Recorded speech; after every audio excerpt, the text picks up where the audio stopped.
Everybody. Um, Once again, thanks to Mark Hart, who is here doing all the groundwork and all the background, putting everything on the OC Callers website, all the sessions, all the notes, any presentations that are done. And even if there's just a discussion like we had last week, sometimes they get recorded, sometimes they don't, but any of the formal presentations are usually done, and Mark will wrap it all up. Today, I want to give a very warm welcome to Barry Wonson, who is our presenter today, mediator, host, umpire, referee, nanny, and general kick in the butt if you're doing it wrong type person. And I kid you not, Barry and I have sat down, we have argued over choreography in a number of different sessions. We've had differences of opinion. I class him as a great mentor, a great inspiration, and a person who I will go to and ask questions. And even though he has one solid reference of absolute positivity and creditation, he's one of the few people that can actually put an argument forward and make me change my mind, which he has done on occasion. And according to my wife, that in itself is an achievement. So Barry is here to talk to us about things that we do, things that we've done, things that have always been acceptable, things that we still continue today, especially for new callers finding it in written material by the greats, the masters of choreography, which are, shall we just say, not, how did we put it, Barry? Accepted, but not acceptable. Yeah, Mel and I have discussed this topic many times, along with other friends like Alan Kerr and with young Jaden Frigo. It's just come about looking at the evolutionary process that we've had in square dancing from its initial days. Any activity, no matter what it is, will evolve over time. It will change. The way we do it change. Our mental state will change. And the way we look at the future will change in comparison to how things were in the past. Somebody once said that we're all a product of the socialization process that surrounds us from when we're kids. And it's the same in square dancing. We are products of that evolutionary process. What we have today is based on what we had in the past. Of course, some of the things that we had in the past, by today's standards, were not necessarily great. And this also came about through looking at the concept of smooth choreography. It was predominantly about choreography, but that's not the only change that we've had in square dancing. The mental attitude in change, I think, is huge from the 60s and the 70s till now, the same as it was from the 50s up till the 60s and 70s. We started off, Mel and I, looking at we were discussing some of the movements that we did, or some of the combinations that we did, which were acceptable. They were commonly used combinations. And there were two specific groupings that we will always look at. One, of course, is the old walk and dodge followed by a partner trade. And of course, the other one was the concept of a star through. Some of the things you could do after a star through, some of the things that you couldn't do after a star through. And of course, back in the old days, and by the old days, 60s, 70s, any time preceding now, there are some things that were just automatically acceptable, like star through and veer to the left. Dreadful body flow for the ladies. For the men, it's okay. And interesting, only a couple of weeks ago on this very one, I was talking to a dancer at one of our groups, and he was saying, oh, star through and veer to the left, that's okay. I do it fine. And I said, what about the lady? What about your partner? And he says, what about her? That's from a dancer. From a caller's point of view, we have to care. It's our job to care about everybody. Of course, when we look at some of the movements themselves, a lot of them were written by men, used predominantly by male callers, what the ladies did, there was care about it, but it wasn't necessarily as important as the overall concept of what the choreographer, the movement or the combination did to the square. Star through and veer to the left was used because, hey, it was a great way to get to that two-faced line from that setup. It was just nice and easy to do it. No regard to the comfort. When we look at some of the classic authors in square dancing, the choreographies, the knowledge-based experts, people like Bill Peters, Jack Lassery, Bill Davis, you have a look at their writings and some of the note services that are in Bill's choreo breakdown. You will find star through and veer to the left, in a lot of places. Star through and zoom, you will find a lot of places. Touch a quarter, walk and dodge, you will find it a lot of places. The same with Jack Lassery with his notes for callers, Jay King's hashing it over. All of those concepts, they were seen as part of the norm. It was something accepted. I don't think at that time that any real particular thought was given towards the body flow. It wasn't because they were not concerned with the body flow, but also that was a period of time when our choreographic emphasis was very different to what it is today. We were looking at ways to make it creative, to do a lot more interesting stuff for the dancers. And there were some things that was just acceptable. And hey, things like head square through, touch a quarter, walk and dodge, partner trade, right and left through, flutter wheels, slide through, they just fitted so well in singing course. They just got used. There was no thought to what it actually did to the people in the square. It was also a different period of time 30 and 40 years ago, because our choreographic emphasis was very different. Today, we have a series of set programs. We're from basic, SSD, basic, mainstream, through to C97. In those days, we didn't really have that concept. It didn't, I think it was 1979, was it, when Caller Lab came out? 78, when they started Caller Lab. So in that period of time, we only had the old sets in order, basic 75, extended 50 and basic 75 movements. But also in that period of time, every month, there was probably anywhere from 20 or 30 new calls that were written and invented each month. The emphasis was on not necessarily choreographic complexity, but choreographic variety in having lots and lots of new things to play around with. All of these came into play at that time.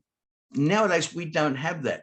So we can look at the programs as sort of like eggshells by themselves and work within each program far better than we did, I think, in those times.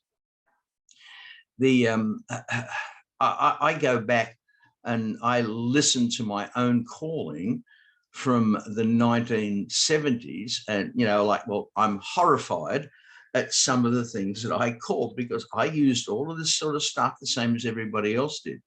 I also am horrified at the speed that we were calling at. It was probably about 128 to 130 with the music, and our delivery was just as rapid. It was surefire, solid pace delivery. Nowadays, we're back to 124, 125, 126 beats a minute. Our delivery is, I think, far smoother. Our choreography is far smoother. All of these things assist with the movements. In 25 and 30 and 40 years ago, our square dancing was very different. we had a huge number of people, far greater number than we have today. Whereas nowadays a club has mostly 2 to 3 squares. In those days we were looking at 13, 14 squares in a normal dance. There are some years that I would go out and we would get 9 squares of beginners, and just have one beginners class each year. We would have 9 squares. We would do it a couple of areas, so we're getting 18 to 20 squares of beginners. I remember one club in Sydney, Ron Jones is up there. He would get anywhere up to 20 squares of beginners when he did his beginners class. God, that's a huge amount of people. Could imagine what it'd be like these days. None of the halls that I use would even cope with 7 squares, let alone 20 squares of beginners. I'm quite happy with beginners at the moment. We have beginners class, and I have one, not 1 square, 1 beginner. It's very, very different. Our attitude and our aims are very different. Our aims in those days were to keep as many as possible. Now we aim to keep everybody. Those days it was impossible to keep everybody. I think because the more you get, the more you're going to lose. And it's just the way it is. But we did have a marked difference in attitude in those days. The choreography was quite different. We didn't concentrate as much on complexity. We did have, I think we used the programs better than we do today, because especially when we had just 50 and 75 basics, in order to provide variety for our dancers, we really had to know each of those movements inside out.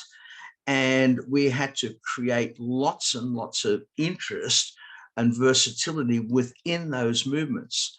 I think that a number of things changed over the years. One of the first things that came along and changed everything was the, not invention, but the more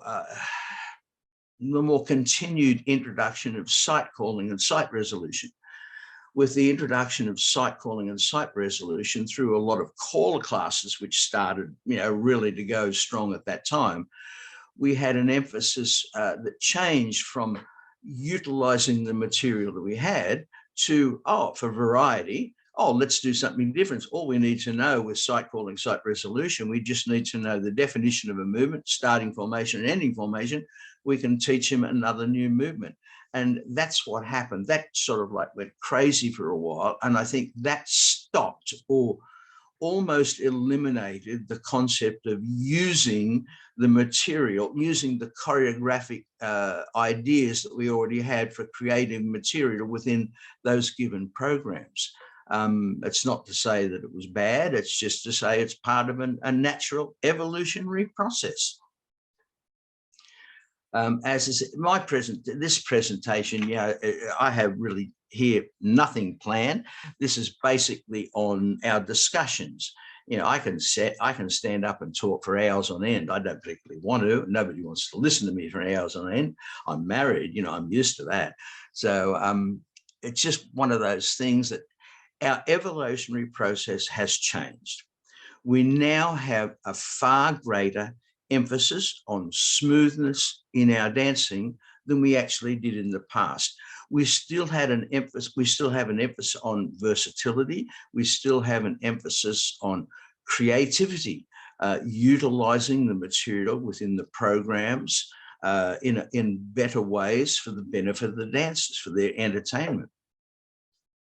We no longer have the bits where we have a new movement every week to teach to the dancers. That's gone by the boards, and I think that's probably a pretty good thing.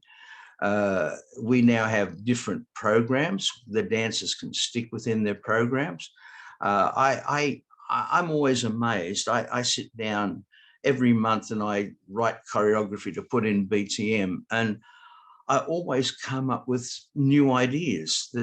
It's limitless out there what we have just in the basic mainstream plus advanced programs. It's really amazing. The only limitation is our mind, the way we look at it, the way we work at it. Now, of course, on this concept of looking more at smoothness nowadays, we still have some of the same problems now that we had then. And the problems are basically, those problems are basically dancer based.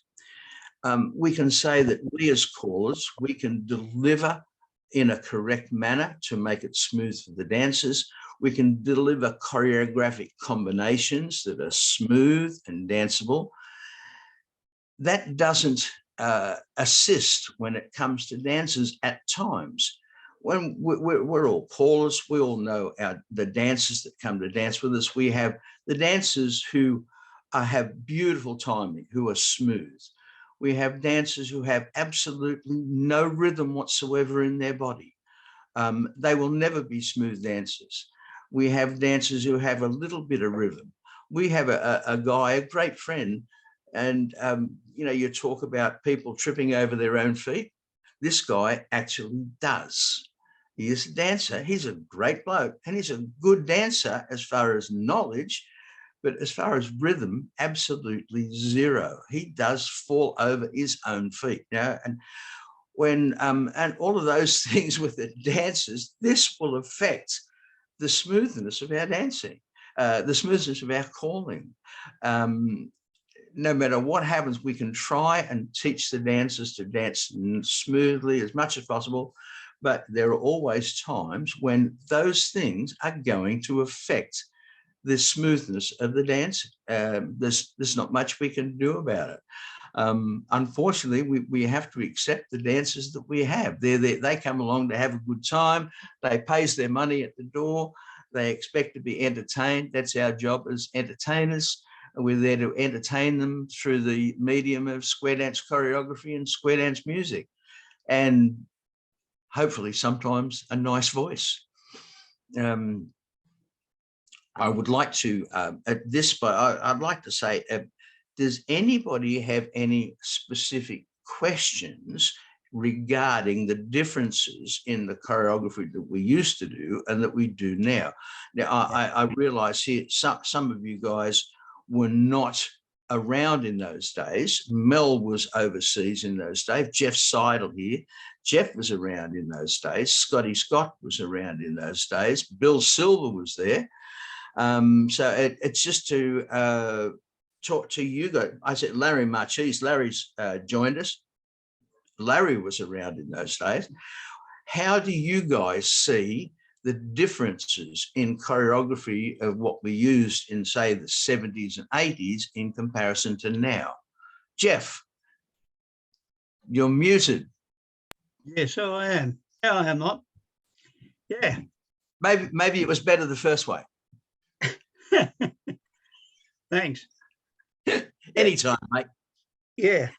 I know things have changed a lot. We don't, you know, back in those days in the 70s, I mean, we were always doing things like swing through, spin the top, right and left through. It was all done the same. Every caller did the same. And it wouldn't matter who it was, you know, you'd get the same flow from nearly every caller.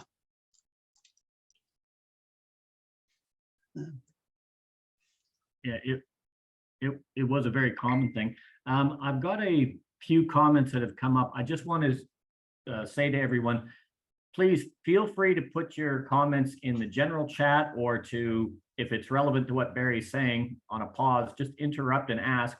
He's not the type of person to bite your head off. You don't have to be afraid of him. But I will ask the question. There's four of them that have come up. The first one is, what's wrong with star through in Zoom? Everybody uses it. Okay. And I want to say it, that's not mine. Okay. Star through and Zoom is extremely bad body flow. After the star through action, we are rotating around. Our natural body motion after a star through is either forward or towards each other. A star through and followed by a zoom. Zoom is not forward. Zoom is not towards your partner. Zoom is exactly away from your partner. So it's a total reversal of body direction for both dancers, both the man and the lady. Yeah. And the next one was, this is a comment that was actually made by a lot of very experienced callers. Walk and dodge partner trade. The comment, hang on. Yeah, that's what I'm getting. The comment, partner trade needs hand contact and counter support for smoothness. Otherwise, it does not work. And that's a divisive argument that is right through the annals of color lab, choreography, everything else. I don't think that one will ever be solved because of its historical precedent. Yes, it does work. Yes, it has been accepted for a long time, but is it smooth flow? Barry, your opinion. I definitely not a smooth flow. For the walkers, it's fine for the walkers because they're walking forward so they can move in an arc. But the dodgers, if it's a normal walk and dodge, they're going to the right. Then all of a sudden they have to go to the left for their partner trade.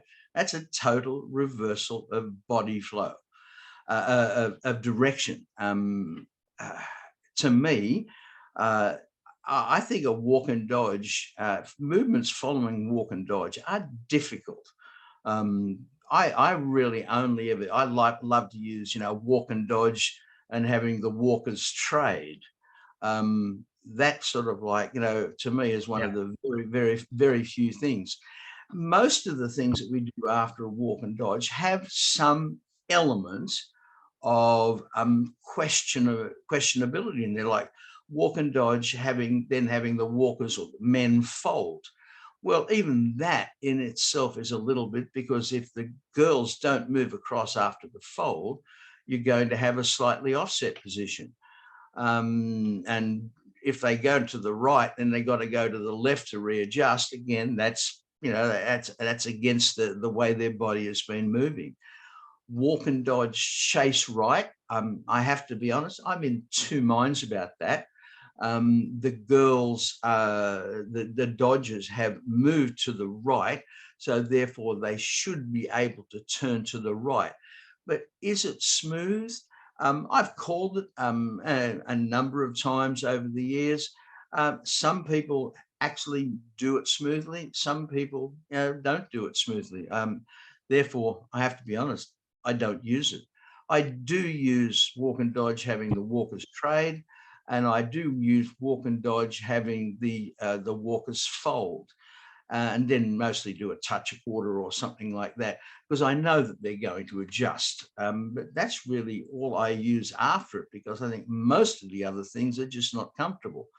But I've seen choreography back in years, walk and dodge, wheel and deal. Walk and dodge, tag the line, very good for three people. But for the one on the far end of the line who's gone to the right and then got to turn and go the exact opposite way all the way, very, very bad choreography. I think you did that one once, Mel. I've done that a number of times, actually. and I kid you not, this is something that actually came up in the, I think it was about 84, a tag the line after a walk and dodge facing out. And the general consensus was, well, the person that's on the end, because it is a turn in, but they're on the far end, it's not creating any conflict because they follow along afterwards. And it's usually a forward action. The fact, and that really attests to what Barry is saying, because it was accepted, because of wherever you were, is it acceptable? There's a few other examples, such as from facing lines, standard facing lines, boys walk, girls dodge is very often followed by a swing through. Now, why does that work so smoothly for the dancers? It's because they establish that ocean wave, and it's an expectation that overrides the sense of bad choreography for the dancers in their mind. But it still doesn't change the fact that it's a total change of direction, even though it's supported, as opposed to the walk and dodge partner trade where it's a pull back and release go around. The body flow is the same.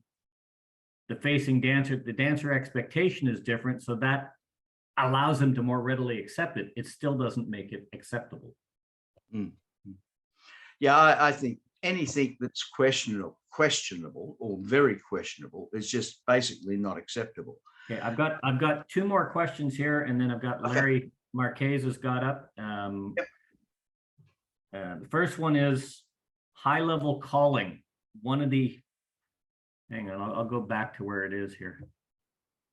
Advanced and challenged callers bring down choreography. They do a lot of this stuff and it never seems smooth. It's always stop, start, direction changes was the comment.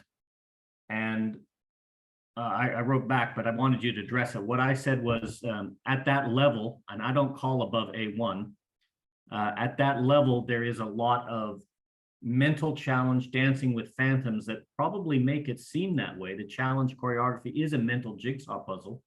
It too has the same concept of smoothness and the same rules of smoothness that should apply. It just never seems that way a lot. But the problem is a lot of those callers bring the concepts down to basic and mainstream, and they get through it because it is, they get through it with basic calls and directional prompts, which once you start getting stop and go directional prompts, that is never smooth. But Barry, what's your thoughts on bringing movements down? I think at advanced level, at challenge them, at any level, the dancing should be as smooth as we can possibly make it. There is always going to be some degree of a stop and go element at times, depending upon the level of creativity that we're giving to the dancers. But other than that, there's no reason why the dancing shouldn't be smooth at any level. I've done, I called through C1. I don't call any challenge anymore. I still call through A2. I've danced C1. I've danced C1 overseas in Europe, where I've danced to a couple of callers who are super, super smooth. I remember Jack Borgström from Sweden at a national convention in Sweden that I called over there. Jack was doing some C1 stuff and it was absolutely beautiful. It was just super smooth body flow. It was interesting. It was challenging. It had huge variety and it was smooth.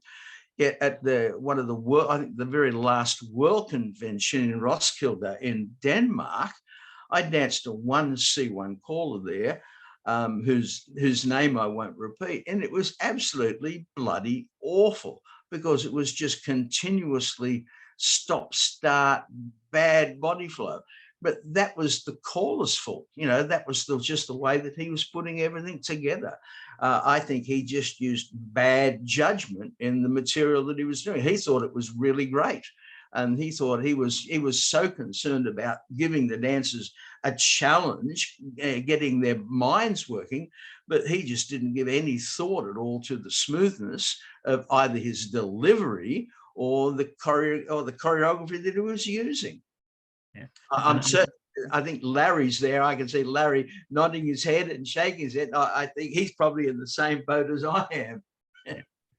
I think a lot of that, when you were talking about when there are only so many movements to use, you have to learn to use those movements. You have to find out how to use this movement. And this is why a lot of callers that do basic and mainstream, and that's their forte, their calling changes when they go up the levels and they come down, because there's that, I want to put this in, this is neat, I want to gauge my dancers. But there's always the problem of newer callers that dance higher levels wanting to bring that down because it looks interesting at that level, it's fun at that level, without having that basic foundation. And as you said, if you have the premise down and you know how to use your choreography innovatively and smoothly, you're a lot better off than trying to push the square peg in the round hole, so to speak.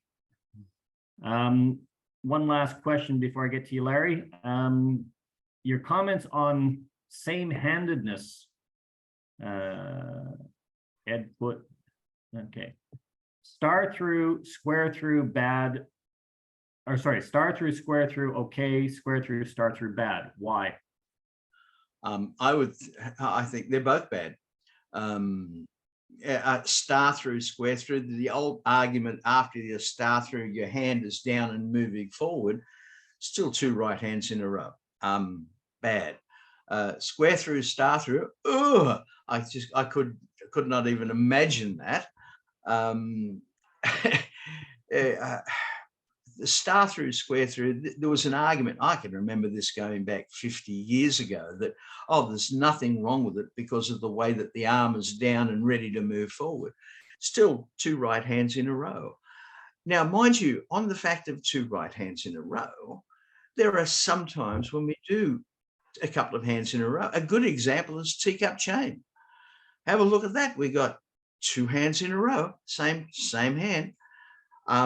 But that's in the description of the movement. It's just the way it is. I saw a thing come through in a magazine yesterday when and I looked at the magazine, and he was talking about single circle to an ocean wave. And he said, oh, single circle to an ocean wave. There's nothing wrong with single circle followed by a box the nap. You know, I just can't imagine, you know, what goes through some people's minds at times with body flow. But the concept of two-handedness, some people say, oh, well, we use the same handedness, I say. We use the same hand on things like a touch a quarter and scoot back. Well, we are, but we aren't at the same time. Because with a scoot back, it's going to start from an ocean wave, right or left.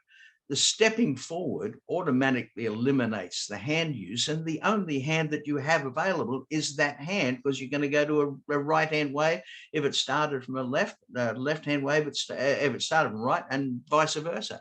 So there's the same hand in a row. It doesn't count. It's not an argument at all. But on that thing, we have some bad body flow to start off with in our square dancing.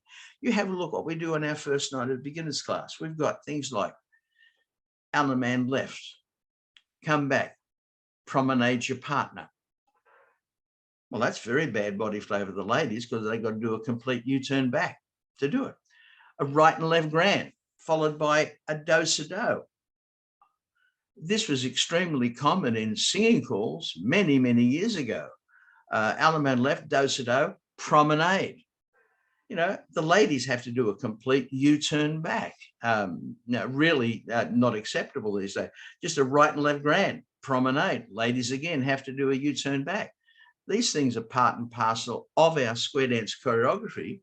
Fortunately, the ones that are there are very few. But they are all, when you look at all of those things, they all come from traditional square dancing. They're part of the inheritance of that evolutionary process. We still have some movements which are traditional. And I have to say, you know, I don't have a problem with tradition. You know, we can't change every single thing. We just have to accept it. We have to understand what it is. I was trying to think of the singing call, Oh Johnny. Remember the old Johnny singing call? Some of you guys remember it. You have a look at the choreography in the original singing call, Oh Johnny. You've got things like Allen man left, come back and swing, then Allen man left, and you've got right hand to right hand, left hand to left hand, swings to Allen man rights to Allen man left. Absolutely atrocious by today's standards. Also, back when you go into the 50s as well, before we had Western style square dancing, when we still had the traditional Arkansas type square dancing, which was mostly traveling couples, that choreography in itself, by today's standards, was extremely jerky and extremely poor body flow. We have moved on. Now, these days, we still have some of those elements, like the star through to the left, the star through zoom, the walk and dodge partner trade. They are still there.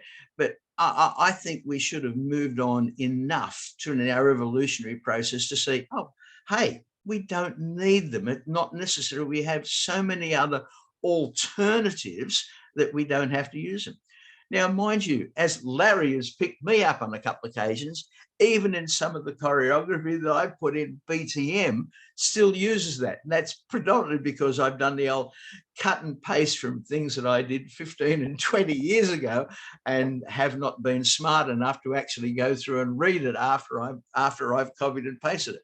But fortunately, Larry there picks it up every single time and sends it back to me and makes me look like an absolute bloody idiot. So, but that's his job. So that's fine.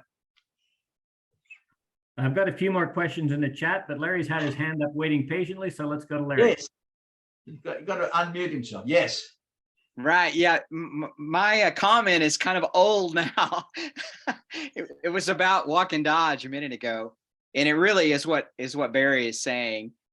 There, any of these questionable flow things, there are so many alternates, so many ways you can avoid them. Walking, I mean, I just sat down one day and to figure out everything I could do with a walk and dodge. And I've got a massive list of different things you can do with walk and dodge, for example. But any of these actions, and some of these weirdnesses are just caused by the way certain calls happen. You know, for example, head square through 4 and then past the ocean. Because the ladies do this, assuming you're normal couples, if the ladies do this little hooking thing, you know, which is in the styling part of the definition.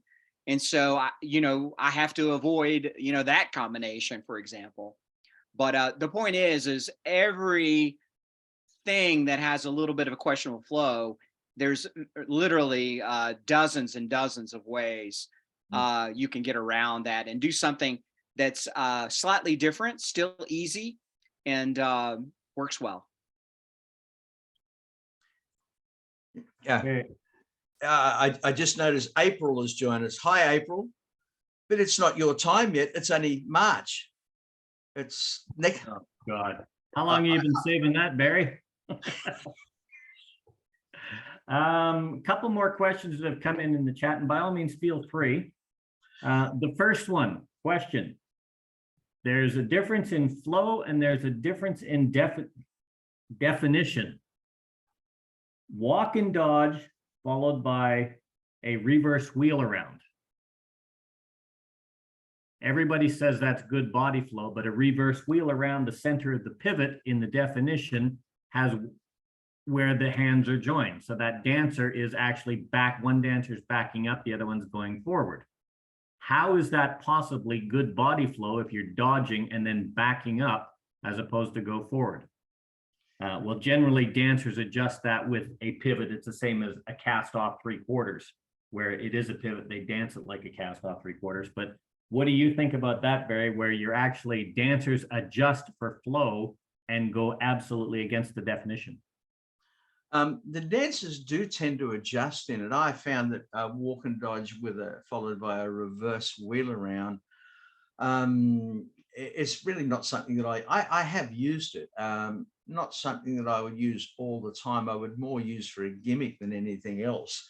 But as well as the concept of the dancers backing up, there's also a concept that the pivot is also, when they're dancing, is in between the two dancers. And I think that does sort of like compensate in one way for it. And that's I think where a lot of these discussions come from, because if you do a walk and dodge followed by a swing through, the pivots with hand contact at the center point between the two dancers. Now, while that is not acceptable, the other one is the dancers adjust and that becomes acceptable. And I think you hit the nail on the head. There are some things which the dancers adjust. We learn in the big circle. There's some things that they don't, but there's things that are historically used because they were easier for callers, not easier for the dancers. And there's other things that, like a walk and dodge reverse wheel around, is actually easier for the dancers. They'll make that adjustment as opposed to being forced to make that adjustment. Your thoughts on that? Yeah. There's another one. Your thoughts on touch a quarter, boys or girls run? It's being used quite often. Touch a quarter, boys or the girls run. it is something that's utilised to getting into the formation rapidly. Would I use it? It's not something that I will particularly use very much. Something I've really not given much thought about. After the touch a quarter, the boys could run. The girls have done that way, and the girls are actually reversing their direction. They're changing their direction. But when we teach touch a quarter, from the point of view of walkthroughs, when I teach touch a quarter, it's fairly early. It's probably about the third week of beginners class, and probably the second week or the third week I've also done runs, and I will use run after it because it's just to give the dancers an idea when they have very few basics to what they can do. That's my next question. In the collar text and in the collar's handbook, which is essentially what you're saying, when they teach drills, they have progressive teaching. When you're doing drills and learning, there's a lot of these things which are used that later on they say is bad choreography. Why is it being used? And I think you just answered that, because there's limitations. You're teaching the movement, not the setup for the movement, not the flow of the movement. You're teaching the movement, you're just getting there to teach it. My personal opinion, if you can avoid it.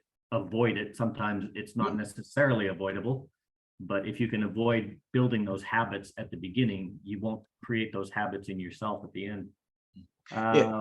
Movements like touch a quarter. I love a touch a quarter fairly easy, you know, because after you've done, there are sometimes in brackets or tips, you can do so many things. Like you've got one bracket in this, depending on what you do in the second or third night at beginners class. If you set up a box, you don't have to use square through. Square through is the last movement that I teach in the basic program. I don't need it. Star through is the second last movement that I teach in the basic program. I don't need it. I can use circle for a quarter, circle for a half, circle for 3/4, and pass throughs. I can get wherever I want to go.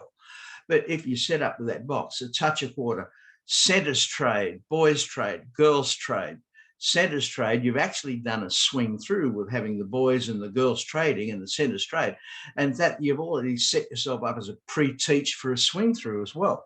But the touch a quarter there, it's such a really, really nice movement to do, and it's the first movement that dancers will do, which is fairly short, but it's good because the definition is simple. It's easy to understand. You really don't have to stop the music. It's not a walk-through thing. It's just a talk-through thing. Sorry. Next question. You've already answered the boys fold in front of the girls after doing the walk and dodge. Yes, it's flow, but what you follow it with sometimes sets that Z or the offset formation, which you have to adjust or make the dancers adjust. Yeah, I do find with that, it's something that I will use because I know the dancers are going to adjust, and I tell them to adjust. I tell them to touch, and boys fold, touch a quarter, boys reach across, grab a hand. I will, that to me, that's just part and parcel of it. I tend to use it more in singing calls than anything else. Okay, there was one, what do you think about a wheel and deal after a walk and dodge? I'm assuming that's a walk and dodge to line facing out. I think you've already addressed that. Yeah, well, when you have a look at the actions, well, the walker is going straight forward. For the walker who's going to be on the left-hand end of the line, beautiful flow for him. But that dodger beside him, they're dodging to the right. Then all of a sudden they've got to make a tight turn. For the other ones that are going to the right-hand end of the line, the walker, he's also got to make a tight turn. For the dodger there, they're going to the right and then got to move forward and to the left. I don't think the flow is there. It's, walk and dodge, bend the line. It's a question.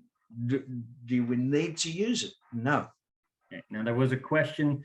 Are you going to show some of this in Taminations? Just to let you know, I do have Taminations up. Just before this session, I was going through a bunch of just random singing calls and a few little sequences off of CedarNet and a few other places. just to pull some of these things. So I do have that set up, including a couple of examples that Barry just gave. So we'll look at that when we're done.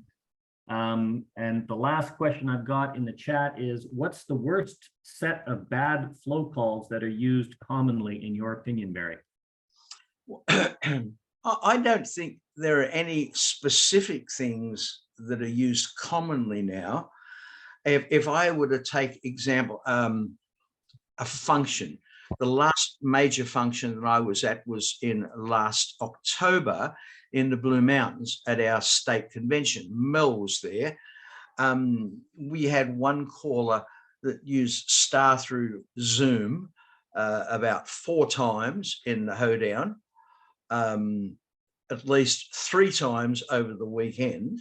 That was just the one call. I did hear another caller do star through and veer to the left. There were a number of touch of water walk and dodges.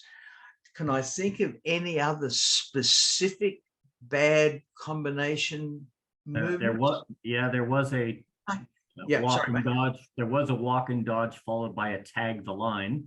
Yeah. Leaders trade. I'm not going to say who did that. That was me. Yeah. Yeah. There's another thing that I think is also common, and that's like heads promenade half, lead to the right. Now, heads promenade half and lead to the right is fine if the timing is correct. If it's heads promenade half, then lead to the right, bad body flow, because the promenade half leaves them facing in at the opposite position, and then to lead to the right, they have to turn and go out to the right. Now, when we do heads promenade half and lead to the right, there is really an expectation. The dancers actually don't finish at their home spot. They just keep on moving out to the right. They promenade half and then move out to the right.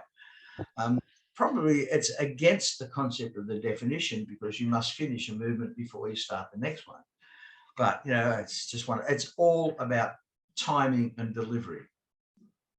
I can't think of any other specifics at recent functions. The one that comes up an awful lot is a right and left through followed by a square through. Now, and that's because the courtesy turn, the hand is behind the back and you have to reach around and bring it back forward again. Yeah. But there are many things after a right and left through because of the hand behind the back that are they're a tad awkward. But again, I think it's part of the tradition of the movement in itself. It's one of the traditional, very, very early movements. It was one of the movements that was done in the days of, you know, of traveling squares, when you had, you know, the Arkansas style. I don't think it was actually called right and left through as such. I think the name came later on. But it's one of those things, as long as you're aware of a problem area, I think it's okay. You just, you know, you're aware of what's going to happen. So, and you can always, you know, after a right and left through, depends upon what you're going to do after it, a square through after it, as long as you negate the arm around the back by doing something else, like a line of 4 and up to the middle and back, of course, which you can do after every third call in mainstream. That's the other movement that I was going to say that's overkill and leads to bad body flow. That's the movement forward and back, because I think forward and back is a wonderful movement, the same as I think do-sa-do is a wonderful movement. Both of those two movements actually have dance elements in there. They're not just walking movements, they are actually dancing elements. But the problem is extremely poor use. How often do you hear, and this was at the Blue Mountains, it's everywhere else as well, up to the middle and back, right and left through. And of course, the up to the middle and back, you know, they've walked to the middle and the right and left through there. They've walked to the middle and they've started to take a quarter of a step backwards, and then they're going to forward to the right and left through. But that's the delivery of the callers. Do-sa-do, yeah, beautiful movement. Over you. I've got to ask this: is everybody else got Barry choppy, or is that just my connection unstable? Sorry, what was that again? Is Barry coming through on everybody else's connection clear? Because it's a bit Yeah, choppy. he's coming through fine on mine. Yeah, Fine on I think I have an unstable connection up here where I am. Well, lack of stability is one of your problems, Mel. Yeah, well, either way you look at the duck, that's why I don't go into politics, because I haven't got a leg to stand on. Mike As Gormley, the man with the wooden leg said, that's a matter of opinion. oh God, you've been saving these for too long. Mike Gormley also said, if right and left through and square through is bad, then so is 8-chain 4. I mean, absolutely correct. It's the same principle.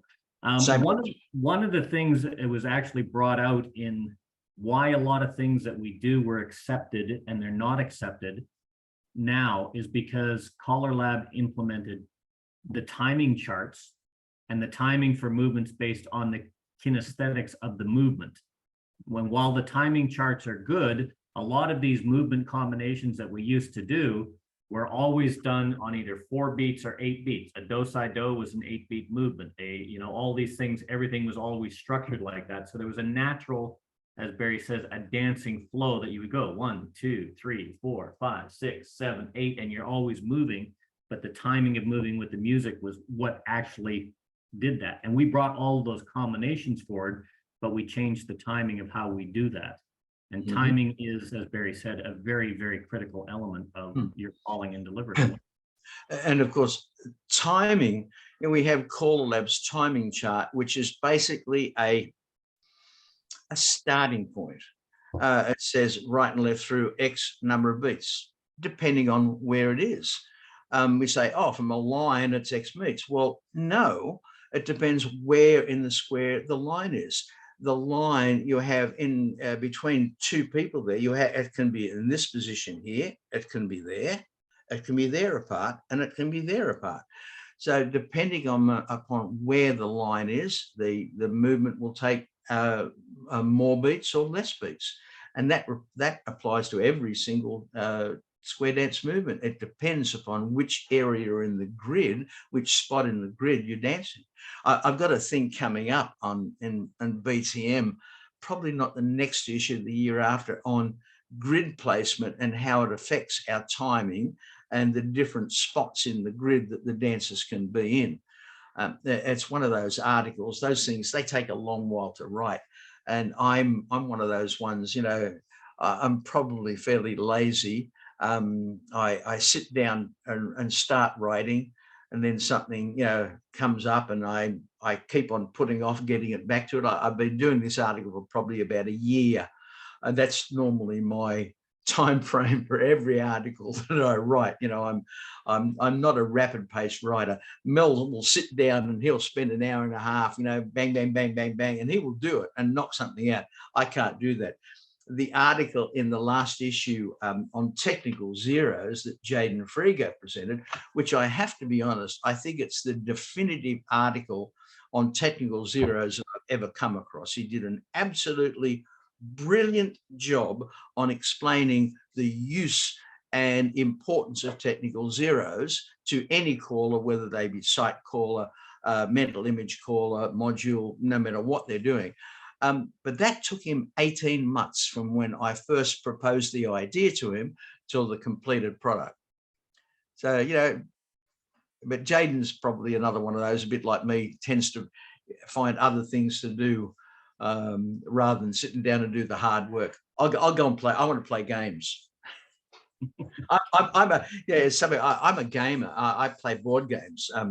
I Wednesday nights with the group, and Sunday every second Sunday, and these are adult strategy board games, and that's my hobby. I'd rather be doing that any day of the week than writing things. For those of you that don't know it, Barry is the chief editor, creator, producer, and bottle washer for Behind the Mic magazine, which is a free magazine for square dance callers. It is one of those magazines that has articles of interest from the past, the present, and the way forward, as well as choreographic nuances, things that are good, things that are bad. And it takes a different look, but also open opinion looks because Barry respects the fact that two callers can have a different opinion on the same article or approach it from a different angle. And it's important that these dialogues are having. So, and it is free. You can subscribe to it by sending Barry an email at bjwonson@gmail.com, or you can just go onto the website, which is behindthemicmagazine.com, and find all the back issues there. Or you can go to probably about 30 or 40 of the different Callers Association websites, and a lot of them have links to it on their web pages now. Larry Marquez does a lot of the choreographic editing, and you know it's a combination work, but it's Barry's baby. Yeah. And, I sit down and write, do the majority of the choreography there, and Larry's the one who marks it. He does the double check, because it's amazing that I put everything, I write everything, I put it on paper, then I'll transfer it to a card, and then I'll put it onto the computer. And I can almost guarantee nearly every time I will miss something somewhere in the line, you know, and sometimes it's the most simple things. And even when you're double checking it, even when you've written it, there's still mistakes. But it's so good to have somebody else to actually do it all. And Larry does a fabulous job, great bloke, and very, very helpful. I couldn't do it without him. It is one of the things that I present in there. I'm happy to put anybody's opinions. Doesn't necessarily have to agree. And I always say there are always multiple opinions. There's my opinion and the ones that are wrong. So that's I'm very open like that, you know. Okay, before we go to terminations, we're just coming to the top of the hour. Yes, I do have terminations. I've got a couple of sequences done, and as I said, I've pulled a number of sequences from the caller magazines, from caller text, from some very, very well-respected caller notes off of CedarNet and off of a bunch of singing calls. And I've just put them together on terminations to look at and further the discussion. But I really want to thank Barry for coming in. He's going to stick around, but I know some of you have a limitation of an hour. This session will be recorded. So thank you very much, Barry, for coming in. As always, you know you're always welcome. Pleasure. Just before you do go for a couple of things, just on BTM, just to let everybody know, we have about 1,290 subscribers now, 1,290. It goes up, it fluctuates, it goes up and down.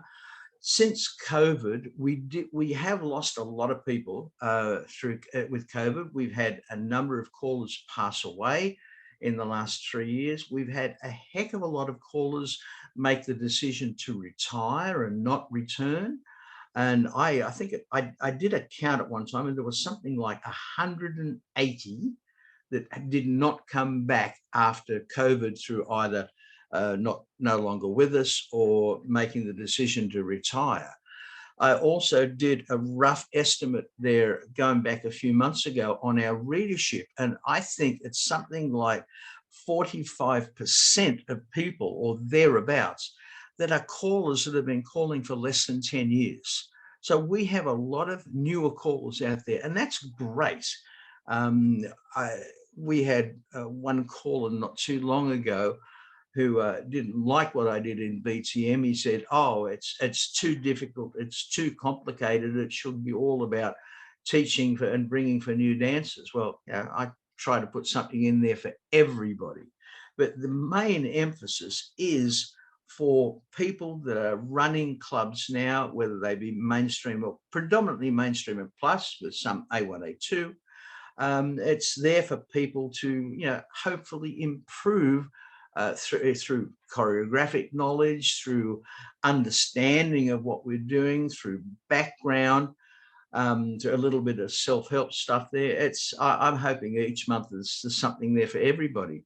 Just the next issue, which I'm working on at the moment, we've got a terrific article from Paul Preston from the UK. Now, I have to be, I've never met Paul at all, but he seems to have a very wicked sense of humor. And he's written an article again on the concept of ladies' chain, and it's done, you know, from a very humorous perspective. And there's another on relationship calling from Kip Garvey. There's another article from Mel. I don't know what that's about. I never read any of his stuff. Again, more stuff from Paul Bristow. There's a whole lot of interesting stuff in there. I'm hoping to get 2 supplements out this year. One I've been holding for probably a year and a half, and that's one from Simon and Susie. I've still got it. I haven't forgotten. I think so. Was it from you guys? I can't remember now. And I've also got another one on from Guido Haas from Germany, just on Zoom. It's about 14 pages. So I thought I was going to do it as a supplement. They're all coming out, but that's the time factor more than anything else. Yeah, life gets in the way of enjoyment. Absolutely. I'm just going to set up to pull Zoom up. April, or if somebody has the link to Behind the Mic magazine, could they post that in the common chat while I'm just getting this sorted out? And what is going on here? I don't know. Don't ask me about terminations. I don't use terminations. I have a set of dolls and I'm very, very quick with them.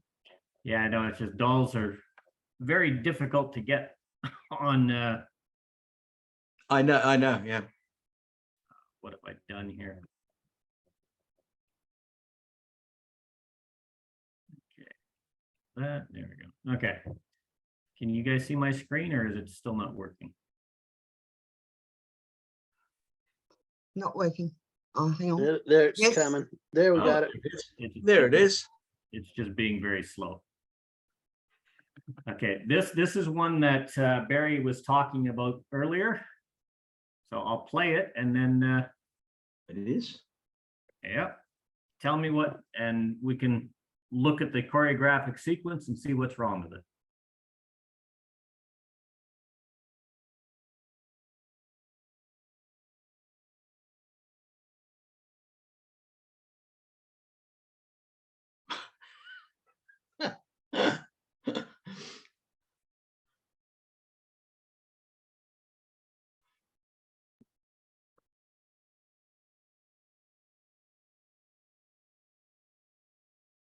Yeah, well. Well, the start through veer left Ferris wheel's pretty shaky. Yeah. Square through 4 couple straight is very shaky. Yeah. Ferris And wheel that- into partner trade is very shaky. Wow. Yeah. But the big thing on now, this is actually a sequence that was written by a very, very well respected and considered a very, very smooth choreographer. And but this was the big thing in there. There's to bend the line, star through. Now, as you finish that, you notice that turn, watch the lady, number 4, and the boy, number 2, star through. He's turning right, she's turning left, and suddenly veer left, bang, after butting noses. There you go.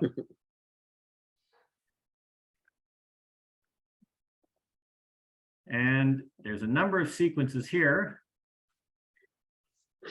Caminations doesn't show it, but this first one was heads square through, but on the third hand box the gnat. Then followed by a heads touch a quarter. Boys run, double pass through. So we'll just play that. Or we'll try and play that.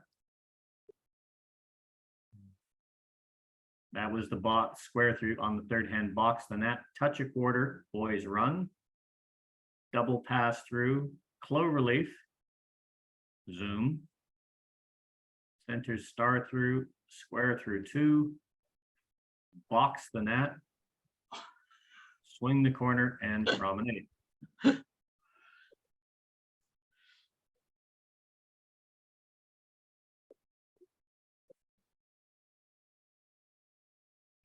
Now, I want to stress before we discuss that all of these are taken out of collar magazines or published documentation or off cue sheets from singing calls or other material that exists out there. And this is why I wanted Barry to come in and talk about this, because this is a very dangerous thing, especially for new callers.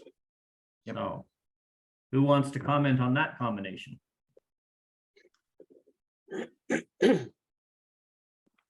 Oh, just there on the very first section there. Well, head square through, but on the third hand box and that's very tight to start off with. I like the square through, but on the third hand doing something. I'm not too certain about the box and that there. But if you have the element heads square through 2 and face in, heads box and heads touch. Sorry, that head square through 2 and face in, that is a replacement for square through. That's right. Yeah. Okay. This one here I had a problem with. Yeah, heads touch a quarter and the boys run.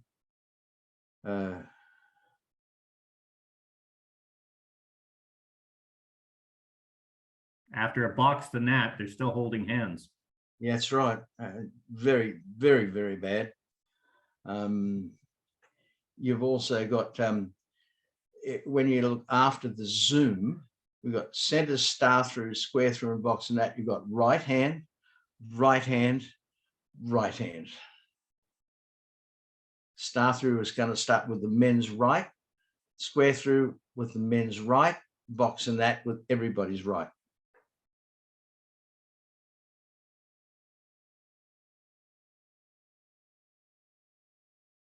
Okay, the next sequence was heads, star through, zoom. I think you've pretty much covered that to death. Centers swing through twice, extend, girls run, boys cross run, bend the line, flutter wheel, star through, swing the corner. So let's have a look at it. Mm-hmm. Star through and zoom. There's that tight direction change. Even with a push off, it's still tight and forward. It's not good.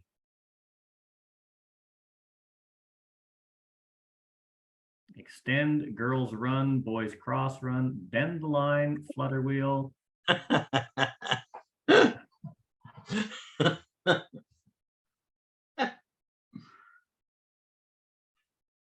Yeah, don't worry about how Taminations does the swing. That's just a computer thing. Comments? The star through and zoom, it was even jerky on Taminations. What about the boys Bend cross? the line, flutter wheel after a bend the line. It should be reverse flutter. And the thing is, that is a very, very common combination. Bend the line, flutter wheel. You're coming, swing through, boys run, bend the line, flutter wheel. But if you're going the other way where you're bending in and the lady is on the outside, so from that left, boys with their left hand in the middle, bend the line and flutter wheel flows perfect, and it's used an awful lot. But that combination builds a habit. And I think you were alluding to that. We've done things for so long, some ways, that it's just saying that expression happens over and over again. Well, from that setup, the bend the line and flutter wheel, that is not a common thing there for me. I've not really seen that, because to me there is some body flow that it's extremely obvious, like you're going to call centers in, wheel and deal. That is unbelievably obviously bad body flow. Ends, run and bend the line, that's obviously bad body flow to anybody. To me, that bend the line and flutter wheel, that's one of the obvious bad body flow. Okay. Now on this one, I could not get the centers to do, si, do at the same time the heads were promenading. That's a Taminations glitch, but that was the thing. So the sequence is heads promenade 3/4, while the sides do, si, do, centers right and left through, zoom, centers pass through, swing through, boys run, etc. So just pretend they're doing a do, si, do in the middle right there. And now they're going to do a right and left through, followed by a zoom, centers pass through, swing through, boys run, bend the line, square through 2.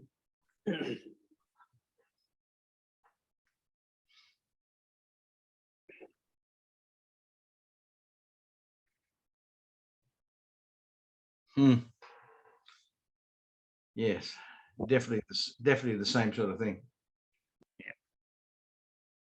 And what did you think about a square through two coming off a right hand into a swing? Definitely bad body flow. Yeah.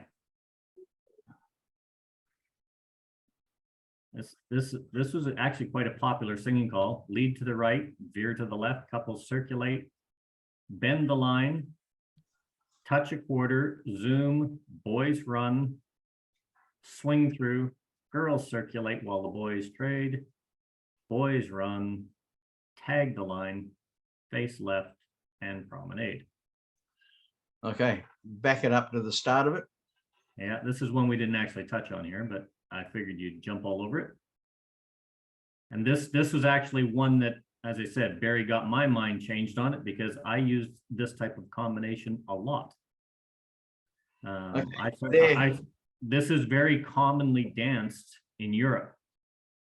But it's not a good combination. So you ready? This particular one, you got head split right here, left, couple circular, bend the line, then you got touch a quarter followed by zoom. The action for the men in the touch a quarter is exactly the same as for a star through. Their action is moving to the right, but the zoom, they've got to move to the left. It's a total reversal of body flow. Well, that's where, like I said, because the men aren't turning, the men are going forward. No, they're not. They're turning.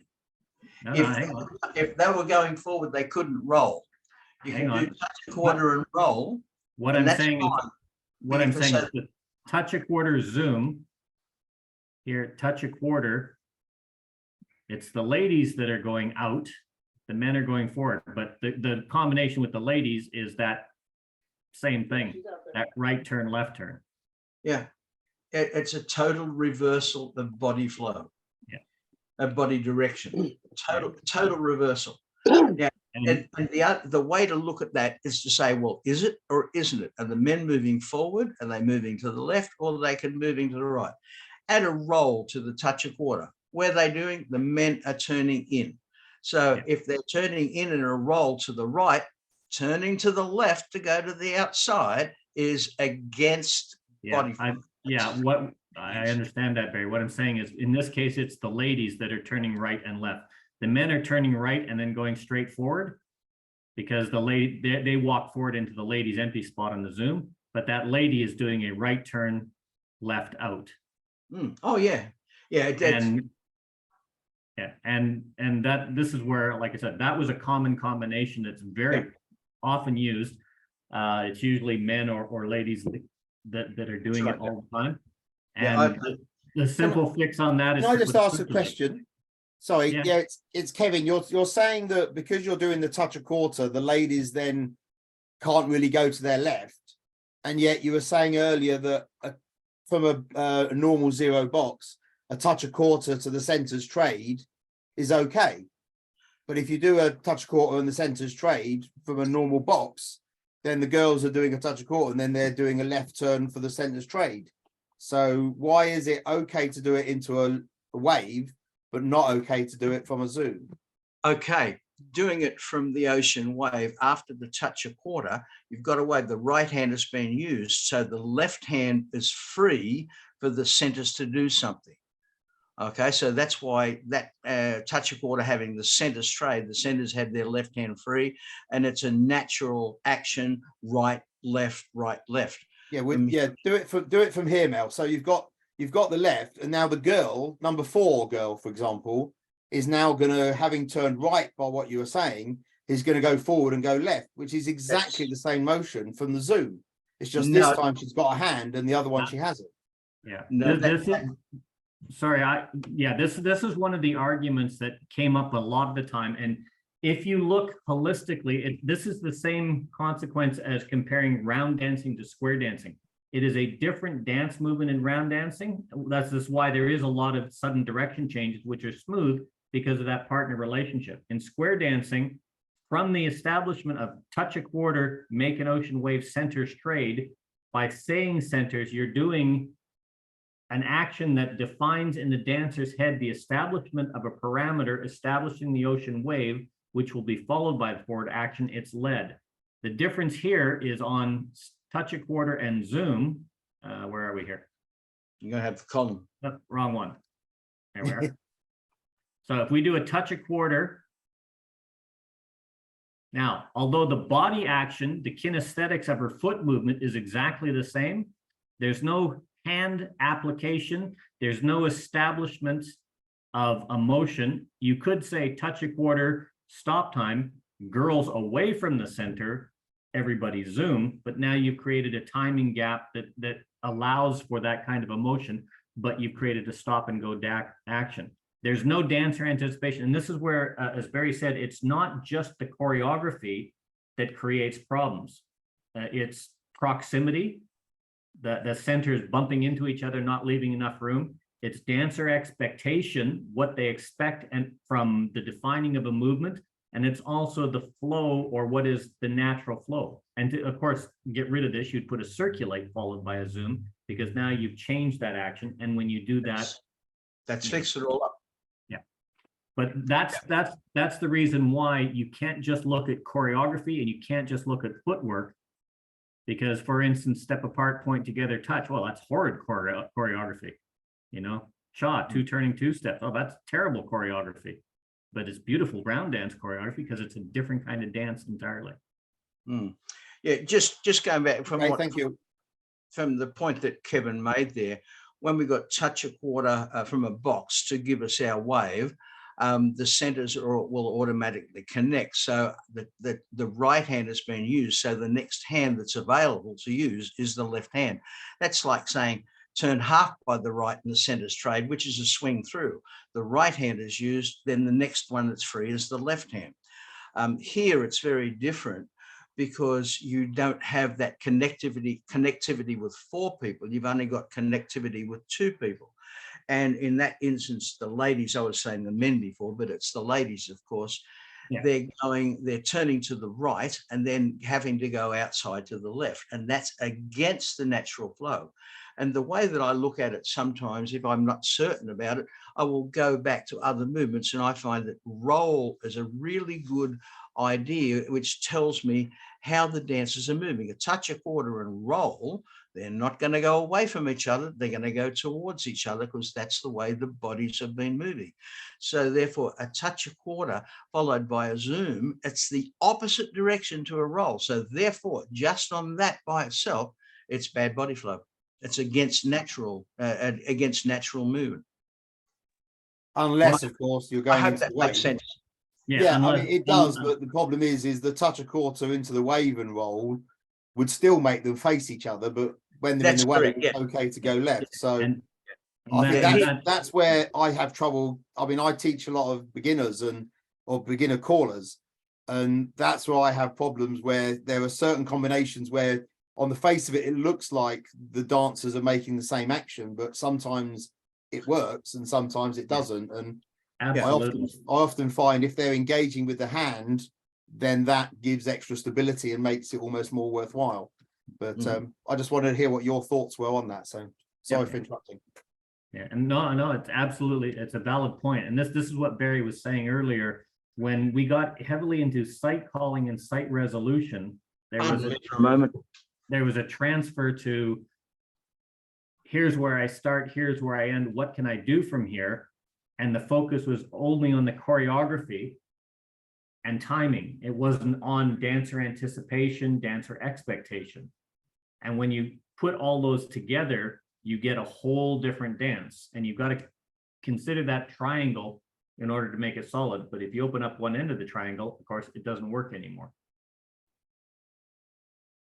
This next one was square through. It's got single circle down there twice, because one is plus and one is basic. Single circle make a wave is basic. Single circle to a wave is plus. That may or may not change in the future, or it may have already changed depending on how we define it. But that's just 4 terminations. So this next sequence, head square through, single circle, step to a wave, boys trade, boys run, tag the line, face in, left touch a quarter, zoom, Girls box circulate while the side boy run. Girl walk and dodge, swing your corner and promenade.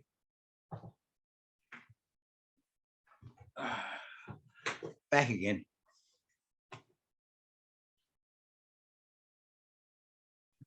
So this one attests, this is pretty much the same way as what Barry was saying, but here's where you got your single circle to a wave. Yep. Okay. And the boys trade. Now that's exactly what you were saying, Kevin, a combination change and a direction change. There's the single circle, there's the wave.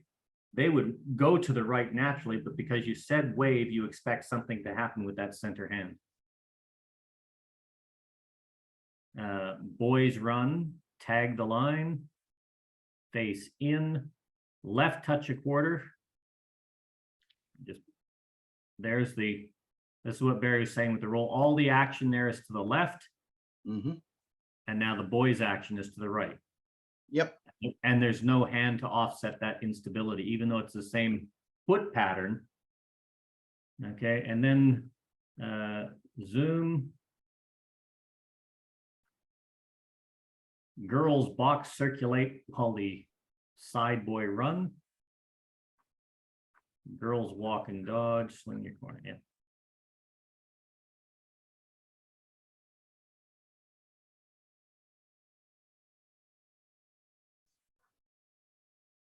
This next one was what Barry was saying. With Actually, in that one there with the zoom is again bad, but also the girls walk and girls walk and dodge in the corner swing.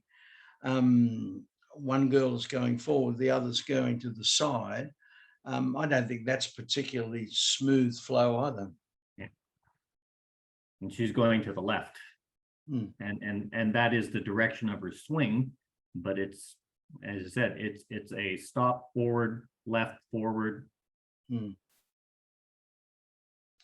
Okay, head square through 3.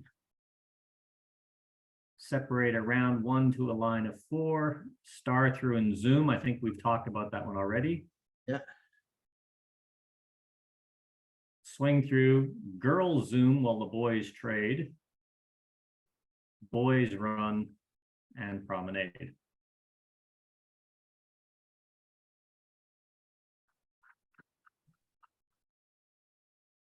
Sorry, I'm just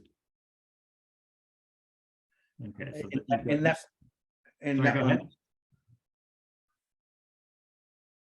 go ahead. Oh, sorry. In the one that you just did, what was it? The swing through, ladies zoom while the men trade. After the swing through, the ends can do a zoom, but is it good body flow? For the one that's rolling back, it's not good body flow, because after the swing through, that's a right turn, then their left turn is away from the center. I don't think that's particularly great flow. Is it acceptable? I don't know, but I love the concept of having the end zoom, but it's difficult to set it up so that's smooth for the out facer. Yeah. This was another thing that happens a lot. You've got your swing through. Okay, so there's a left turn for the boys. Girls zoom while the boys trade. Followed by, I'm in a right hand ocean wave, followed by a left swing through. That's 3 trades in a row for those poor boys.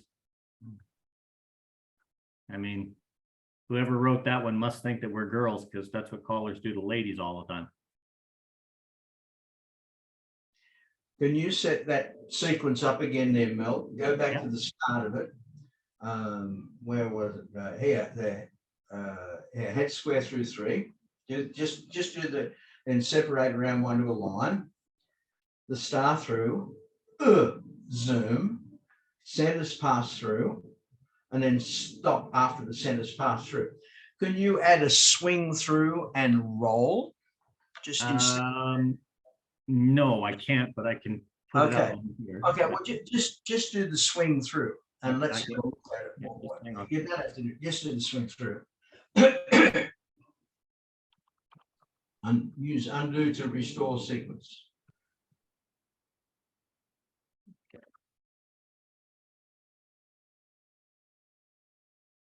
Just want to double check that's where they're at. Yeah, standard pacing. Okay, there's the swing through. Yeah. Well, if we added a roll after our swing through, what position would we end up in? Just do a swing through from there, or swing through and roll. Okay. Notice the girls end up facing in, so they've turned in. But to do that roll, one girl has to turn out. So therefore, having the girl's zoom is against body flow, against natural body flow for one of the ladies. The turn is in, whereas that person has to turn out. So therefore, it's bad body flow.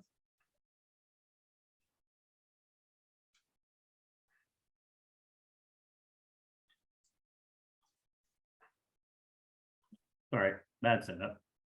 Wasn't paying attention. Yeah. Yeah. Does everybody see what Barry's talking about there? Just go back to the original setup, the original piece of choreography. Back. Okay. This is the center's pass through here, is it now? Yeah. Okay. If you do the swing through, let's just do the swing through. Okay, now this is just imagine in a roll. Now in the zoom, don't do it though. We expect the number 3 lady, the blue lady, and the number 2 lady, the red lady, they're to roll back away from the center, correct? The number 3, she's the leader, will roll back. But if we added just a roll, that number 3 lady would turn the exact opposite way. She would turn to the right to face the center. So if in a roll, which is following on from our natural body movement, you're going to face the center, to turn away from that is against natural body flow. So having the lady's zoom is against body flow. So it's bad body flow. Irregardless. But Barry, Yes, sir. the girls have had a hesitation while the boys are trading in the swing through. That's sort of like that's actually one way of looking at it. But if you called swing through, yeah, there is you're correct in that there is a hesitation. Is that hesitation long enough to negate the natural body flow? I don't know. Swing through has always been one of those arguments. And again, this is where that triangle of things comes into play. It's like spin chain through, girl zoom while the boys are working, girl zoom. Because there's activity in the center and you're directing them away from the center, you're giving the time because they are in a stop gap. But if you called swing through and roll an awful lot, if you're dancing in the plus program and you call swing through zoom or swing through girl zoom, now you've created, okay, which way is he going to go? The adage of dancer expectation, well, the only reason that you would have an expectation of rolling or zooming is if the caller uses both of those frequently, that it's not a surprise to them. Otherwise, the dancer expectation is different and it does become uncomfortable. That's a good point there.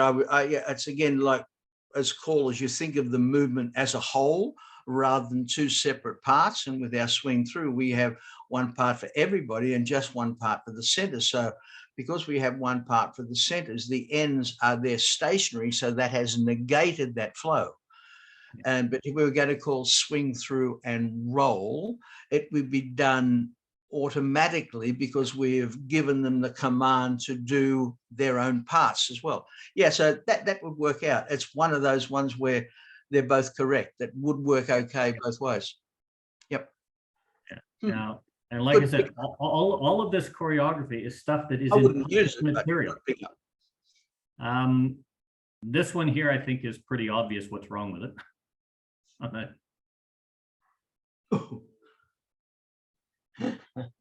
Oh, doesn't start off very well, does it? No.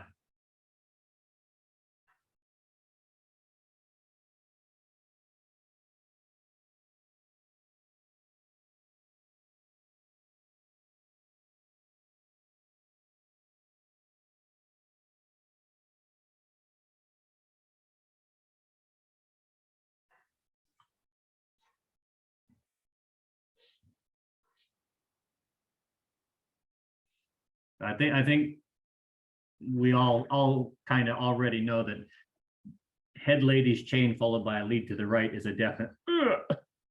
Yep. But on that wheel and deal zoom, what do you think about that? Wheel and deal zoom is an interesting combination.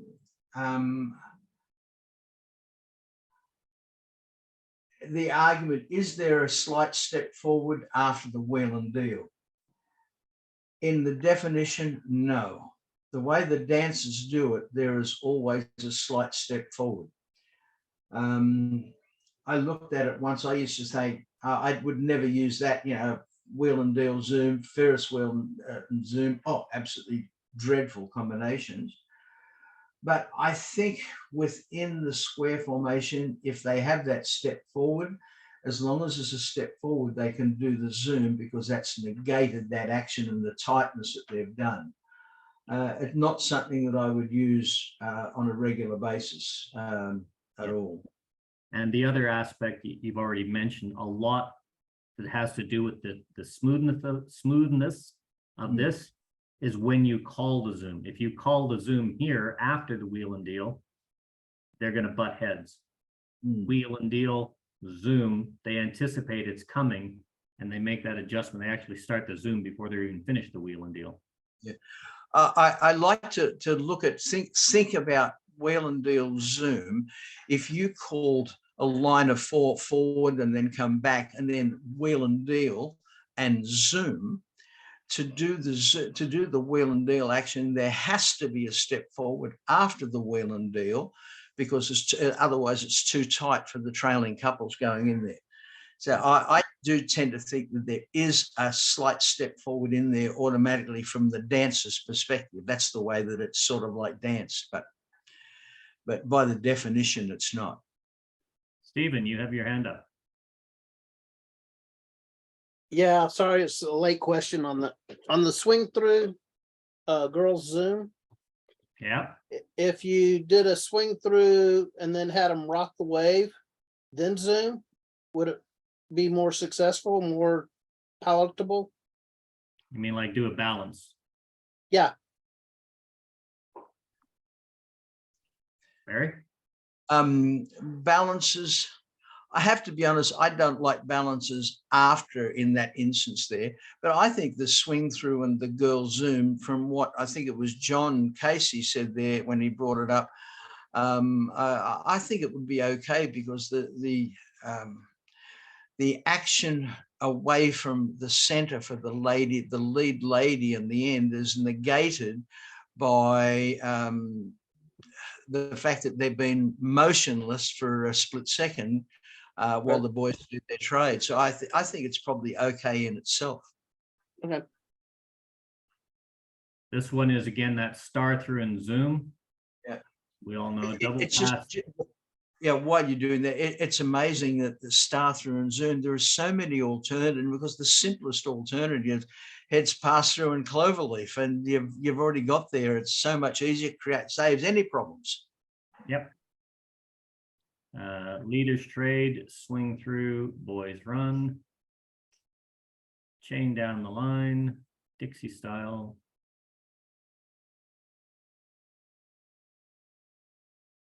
The rest of that, I think is pretty much okay. Yep. Okay. This one, heads lead right, right and left through, veer left, bend the line, left touch a quarter, circulate, half zoom, boys trade, swing through and swing corner or boys run. Thoughts? I don't think, I'm trying to work out where the problem is there. Heads lead right, right and left through. I don't think you like a right and left through after heads lead to the right. I think it's a bit tight, but it's okay. Veer to the left, bend the line, left touch a quarter, the circulate, the half zoom after there is okay. They've got the wave of the boys trade, the swing through, corner swing. That's okay. Yep. That was just, I think the comment on that was the right and left through is tight. Yeah. But it's common, and if they know it's coming, sides will step back preparing. They adjust. They adjust. Okay, heads pass through, separate around one to a line, left touch a quarter, centers zoom. Oh God. All 8 circulate, everybody zoom. Boys run, pass through, trade by, turn through, swing and promenade. I think there's some fundamental issues with that one. Yes, there is. Where are we? Where? There we are. Okay, so pass through, separate around one, not a problem. Left touch a quarter. So everybody's role, to use Barry's terminology, would be in. But because we're only doing the centers, doesn't matter. Boys are going out. Yep, So that's right. Touch a quarter zoom. Now notice the difference. A zoom from a column while it was uncomfortable after touch a quarter. Everybody's action is forward except for the man running or the man circulating around. His action is left, but on the zoom, his action is forward. So that still works. Right. And that works quite well. Boys run, look at the lady. Pass through. Oh, no problem with that. Trade by. Turn through. Take your corner by the left, promenade home. Yeah. And as a singing call, the issue with that one is that's where you end up. Promenading, most people would stop short. That takes you to 48 beats at home. Yep. So it's just, you'd have to tell them a full promenade. The next one is heads square through, Right. star through. Right. I think you right and left. Oh my Right. God.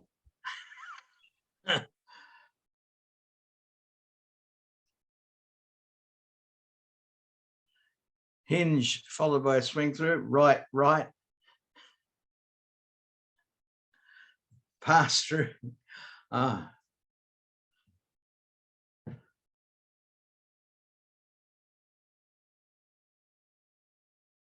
Where did you say you got these singing call figures from, Mel? News and notes, New England caller notes, Ed Foot stuff, square your set, Cedar Net, and off some of the record labels. Huh.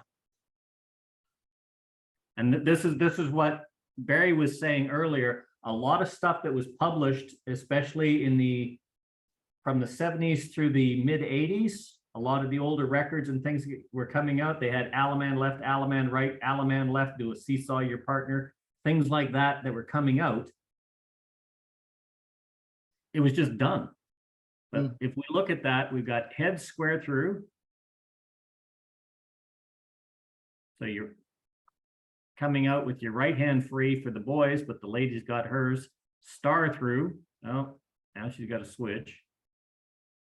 Right and left through, star through, right and left through. There's that right again. Boys walk, girls dodge. There's the wave. A hinge is fine after that, but Barry said a hinge followed by a swing through, absolutely terrible. It's like touch a quarter swing through, absolutely terrible. That right and left through, boy walk, girl dodge is not good. Not very good at all. Right and left through, girl walk, boy dodge. Courtesy turn and promenade, yeah. Make it smooth. Yeah. But when you're with the hinge and swing through and touch a quarter, swing through, I know a caller who still uses that, has been calling for 45 years. Yeah, there's a couple of other ones like that I hate to admit it, occasionally sneak into one of my modules. And I'm always aghast when I call it, oh no, don't do it. You know, Mark, you're gonna have to go back and fix it. Yeah, Mark, you asked a question earlier. What's probably one of the worst sequence flows? I think we just saw a good example of one. I would agree with you. Girls run. Oh, what was that? Girls run, bend the line. Oh, there's another one. I didn't even see that because we're looking at the other stuff. But okay, so we've got girls run, Yes. never run in and bend. That's ends run and bend the line. Oh, Yeah. And I don't understand this. I never understood this part. Half sachet followed by a swing your corner. In other words, do a half sachet, you got the boys doing a sachet and swing your corner. Just because you're on that side, why does that feel weird to you? You know, anyway, that's a terrible sequence, but it is a published sequence. yeah, dreadful sequence.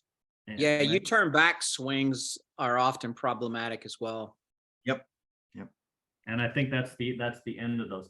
So that was just a smattering, and Bill came in about 7:30. Bill Silver came in about 7:30, and that's when he saw me going through various different things, CedarNet and whatnot, and doing the combinations, just typing them out there from that. These, as I said, especially for new callers, these are all published documents.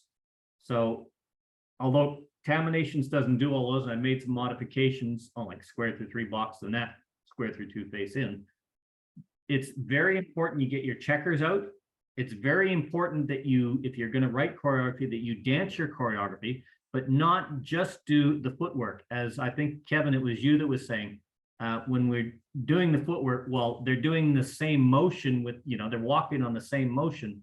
You've got to get your hands up and do what you would do with your hands as well, because that's going to show you what is actually happening. Yep. What have we got here? Mine works on head square through. Oh, yours works on head square through on the third hand box. Mine didn't work. I don't know. You can also do phantom dancing in your living room. I usually grab my wife. Come over here. Let's see what this feels Simon like. and Susie wrote, there's a lot of writing in the SSD program, the SSD supplement, to help new callers who have not taught the mainstream program. Now, Simon and Susie, are you still with us? Yeah, there you are. We're here. They've done a lot of work developing on the SSD program, not only modules that would help, but teaching guides that would help, that deal a lot with a lot of these problematic issues for new callers, such as right hand to right hand. It's a very, very common thing, especially in a lot of the older material and basic. When you do drills, you're focused on the movement and not the choreography, as Barry said. And Simon and Susie have written an SSD supplement that helps new callers that have not taught the mainstream program. And I believe you deal with a number of these issues. Is that correct? Yes. Yeah. Thank you. Mel, someone was going to post a link for Behind the Mic. Can I get that? Okay, so just I'll dig up the link, and you guys talk amongst yourself for a couple of seconds. Just a quick question to Kevin from the UK. You say you're about 40 miles north of London? Yeah. Is that towards Huntingdon, up that area? It's actually due west of Huntingdon. Oh, So okay. it's actually up the M1 towards Birmingham. Oh, so okay. we're sort of 11 o'clock north rather than sort of true north. Yeah, we the first time that Sue and I were in the UK was in 1977. God, it's a long while ago. And we attended a dance at Huntingdon. Actually, we met a whole lot of people there. It was our first dance that we went to in the UK, and we met a couple. I'm just trying to think of it. Their name was Fred and Jean. I can't remember their last name. And Clayton. Clayton. Clayton. Clayton. Yeah, that was that. That was them. And we also met Ron Hepton, and because Ron was calling the dance, because Ron's still around to this day. And we actually stayed with Ron and Rosemary, with Ron's wife Rosemary, with her mum and dad, Derek and Connie Cheney. We stayed with them. I stayed with them for years and years and years until Derek died. Connie's still alive. And at that time, because we met their other son-in-law, which is Paul Bristow. Paul wasn't even calling when we first met him there. He was a very young kid. He was a good kid, and we've been really good friends ever since. And so I used to, when I was traveling to Europe, well, I haven't done now for 18 years or so. I always used to fly into London, stay with Derek and Connie. I'd always get in there very early Tuesday morning so I could go into the city down to Leicester Square to the half price tickets place, and get tickets for a morning show, an afternoon matinee that day, and one in the night, and one in the next morning, and one the next night. And Paul used to get really upset at me because I didn't want to go to Square Dance Club. There I say go square dancing, calling anytime. I want to see shows. We love theatre. I had a lot of trips, and I would stay in London, for 3 days. But the very first time there in 1977, we met some wonderful people, had some great times. We visited a club. I can't remember how far away it was, but we were staying in the centre of London, and I think it took 3/4 of an hour to get there by train. And I could never forget the caller's name. The caller's name was John Smith.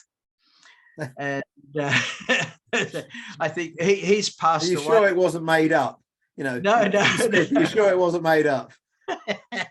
And it was really interesting because he was teaching beginners at that time. He said, and it was, I think, second night beginners. Do you want to do some teaching? So I did some teaching in my weird and wonderful Australian ways over there. But it was so much fun. I had such a ball there in the UK. And I traveled back there for so many years. And I have to be honest, I really miss, I did weekends with Paul down in Ilfracombe in North Devon up there down there. I think we did the May weekend for about, 6 years in a row. Just fantastic. The people, I don't know whether the club is still there in Devon. There used to be a club at Devon Diamonds. I don't know whether it's still there or not. They had some really big clubs in that area down there. But of course, when I read through things through COVID, and there are so many, especially smaller country places. I don't want to be rude, but my alarm's just gone off, so I need to work out what's going on. My house alarm's just gone off. Oh, okay. Excuse me a minute. I'm back in a sec. Yeah, it was really interesting in those places. That it seems to be a fascinating that no matter in the world, the areas that have gone have been a lot of the clubs that are in country areas that just had small groups, and there's a heck of a lot of them haven't come back. I know it's happened here in Australia. I know definitely in New Zealand. I know in Europe as well, and I'm assuming still in the States as well. Yeah, it is happening in Europe. Guido was talking to me about that as well. It just that's just the way it goes. April, Steve, I posted the link for Behind the Mic magazine in the chat. But also, if you're not already subscribing to it, send Barry an email and he can put you on the distribution list. I'm going to put a very shameless plug in here. For those of you that do follow Behind the Mic magazine, there's a few records that are out there. Skyboat is one of them. David Cox has released a record. There's some really good music coming up for Father's Day, which is in September here, in June for you guys. That is there, especially with Skyboat song. Have a listen to it. Is it still on? Where can they have a listen to the music? Barry? On Tracy Brown's website. On Tracy Brown's website. So if you just type Tracy Brown. Music for callers. Yeah. Have a listen to it. It's a song that's put out, but that one, it's a good deal. It's a good song. But even if you think you can't do the song, I encourage you to purchase a copy. Barry has been producing this magazine off of his own back. It is not cheap to do. There's a lot of material goes in. Had to replace a computer, had to replace that. That song itself goes to paying to keep this going. And I am putting it up because Barry would never ask. He's put it in the magazine. The proceeds go to pay for that. But we do want to keep this magazine a free and equitable resource for callers without making it a paid subscription magazine, because so many fell by the way once they became a paid subscription. And I think the biggest compliment we got with Behind the Mic was there's two callers associations that, well, one called up and said, where's the magazine? And said, oh, well, it's a double issue. And the reason was the association was actually hosting their callers association meetings. They had monthly meetings. The magazine was the basis of their meeting. They would look at the choreographic aspects, look at it and explore it. That's how seriously they took it, which was very, very flattering. A lot of good articles. So, but if you can, have a look. There's new music in there. There's some really, really nice music. And have a look. I believe, is it KDM that you're? Yeah, KDM, because since the music Kanga. Kanga, sorry, used to be on Bob Shriver, A&S, since he's passed. So have a look at that, because it'll be coming out soon on the labels as well. Yep. It just is an interesting thing. Thanks for the plug, Mel, by the way. That's really nice. It's interesting. I see the people, I think we've got 4, 8, 12, 16 still on with us, because I can see on my screen, Steve is from Texas. Kevin is from the UK. Simon and Susie from the UK. John's from the US. Scotty Scott from South Australia. John Jurgens. John's from, you're in the Northern California, aren't you, John? Up in Washington State. Washington, oh, same thing. And Roz is from South Australia. John Casey's from South Australia. Jeff Seidler's from South Australia. April, where are you from? My mother, but actually from Australia. Oh, okay. Australian. Whereabouts, April? In Adelaide. Oh my God, another South Australian. See, they're everywhere. Yeah. Jeff and I go back, and so does Roz. And Okay. And because, well, Larry down there, Larry's from, whereabouts are you now, Larry? You're in Denver, Colorado. Colorado, Denver. Great place. I remember calling it a place there called Purgatory in Colorado, which was out from, I can't remember. It's out. Grand Junction. Yeah, out the ski resort. Yeah. Ski resort. I've been to Purgatory. You know, it's Yeah, right. I've stayed in. I've been to hell in the Grand Caymans. Yeah, I've stayed in Durango, right down the end of the street where there's a radioactive mountain. You know? And because Yolanda is from Canada, and Mark's from Southern California. And Arthur down the bottom, Arthur's from here in Wollongong. Hey! Don't sweat it, Yolanda. He always gets Canada wrong. I posted the link to Skyboat Song in the chat as well if you're interested in having a listen. But you can find it on squaredancemusic.com. And yeah, even though we're getting to buy it from me. Yeah, buy it from Barry directly. Even though we're a smaller group, we get people come in periodically from China, from Japan, from New Zealand, a few from Germany. The Germans aren't, and the others aren't here today because I believe the ECTA Student Jamboree is on this weekend. Sweden, Switzerland, a couple of hackers and no good ne'er-do-wells from Denmark last week, I think it was, which was interesting. Canada. Roz has got a hand up down there. Yes, Roz. Sorry, it's something that Barry said before about a lot of the country clubs closing. We are a country club, and we started new learners 2 weeks ago, and we had 12 new learners turn up, which is absolutely fabulous since we're only dancing 1.25 sets, and really fabulous. They didn't all turn up last week, but they let me know some were away because of the long weekend, some were ill. One thing I did is those that are interested, I kept them in touch until the learners class started. So I kept them informed the whole way.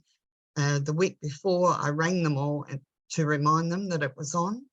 And I think that's important, just to feel like they're valued. If they're interested, make sure you follow up. So, but most of them were really excited. Les Tulloch did the first night, John did the second, and did a really good job. So, Right. and one chap said, he said, "I'm sorry, I've got 2 left feet, but I'm hooked on this," which was really lovely.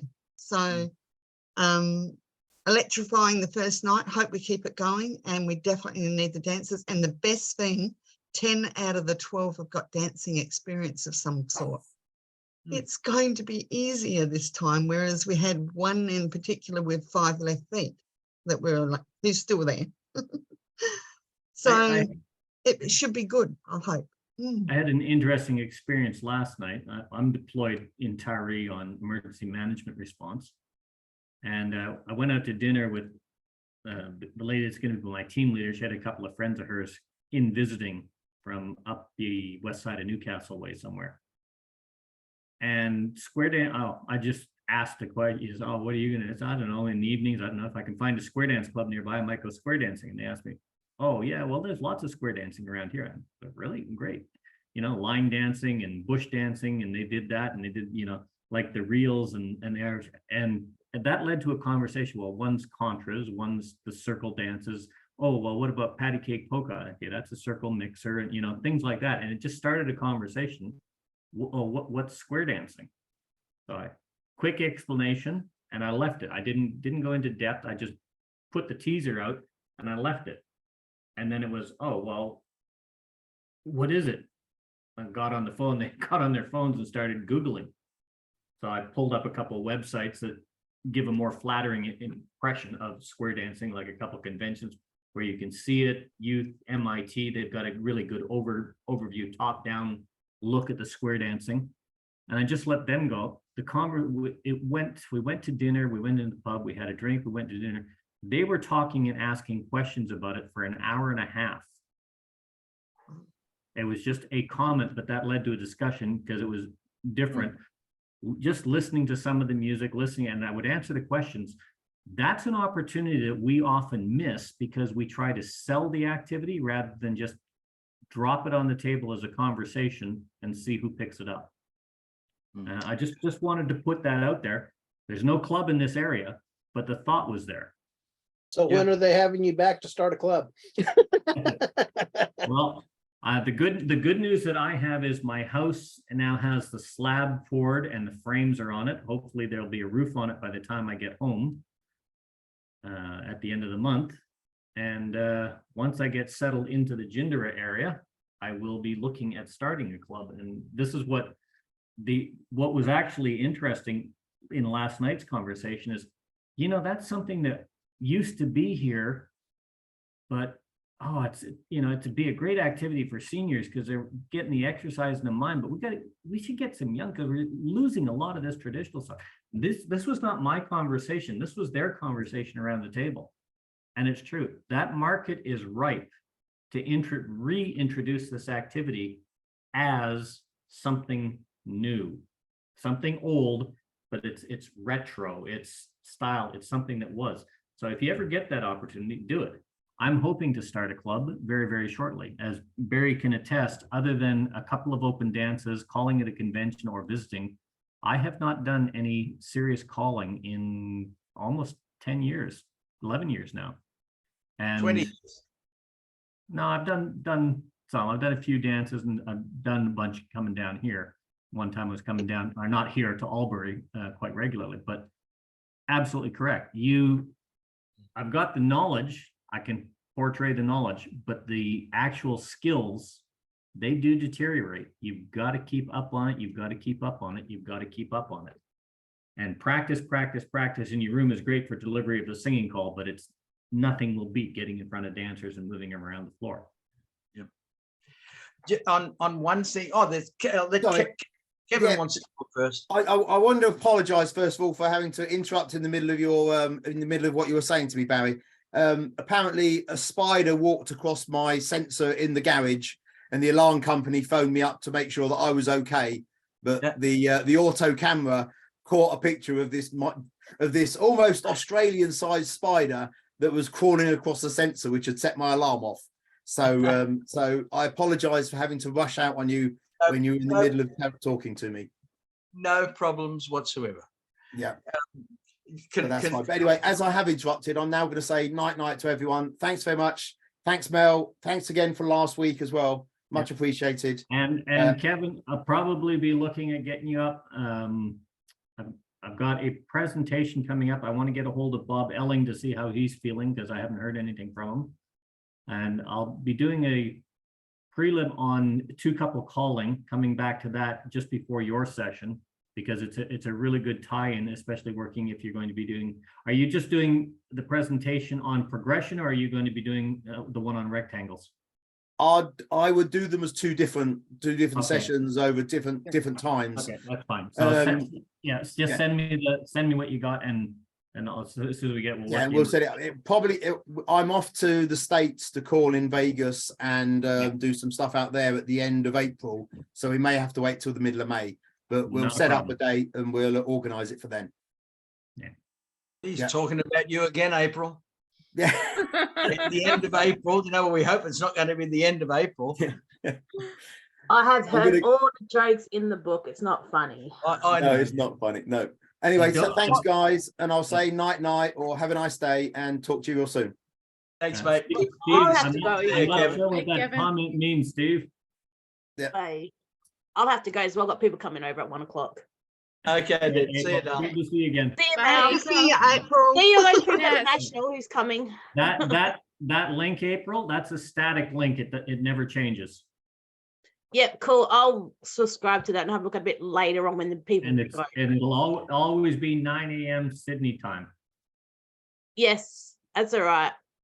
I woke up We this keep morning. early, so reminding I'll her, manage. Jeff Yeah, especially. Keep coming. We need those young ladies. Just a reminder to those of you in parts unknown, there is a time change coming up. And then there's another time change coming up the first week of April for us in Australia. So April again. If I could add one more little thing about absolutely. smooth choreography. In square dancing, we're not the only ones that are guilty of it as well. In round dancing, there's a whole lot of things, especially movements. A good example is a basic cha.